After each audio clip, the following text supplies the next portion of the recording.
Hello dear students, দেখো আজকে আবার অঙ্ক ক্লাস নিয়ে চলে এসেছি আমি। তোমরা সকলেই বই খাতা নিয়ে চলে এসো, আর সবাই আগে জল খেয়ে নাও, ঢকঢক করে জলটা খেয়ে নাও, দিয়ে পড়াশোনা করবে। দেখো, আমি আগে তোমাদের ক্লাসে 1 থেকে 15 পর্যন্ত করেছিলাম, তারপরেও পরের সংখ্যাগুলোও আমাদের আস্তে আস্তে হয়েছে। এবার দেখো আমি কিভাবে লিখছি, এখানে লিখতে দিয়েছি লুক অ্যান্ড রাইট, মানে তোমরা দেখে দেখে লেখো।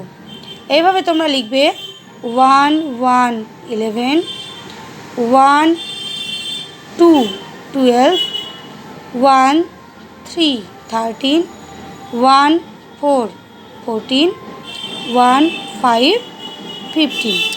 এরপর আমি দিয়েছি রাইট আফটার নাম্বার। আমরা পরের সংখ্যাগুলো, এই যে সংখ্যাগুলো শিখলাম এইগুলো থেকেই আমরা পরের সংখ্যাগুলো শিখব। দেখো এখানে আছে 3 এর পর কি হয়, আমরা গুনবো 1 2 3, তারপরে হয় 4, এই ঘরে লিখব 4।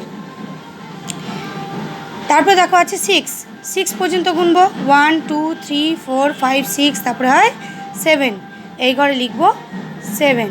এইভাবে কিন্তু আমরা পুরো খাতাটা ভর্তি করব, কেমন?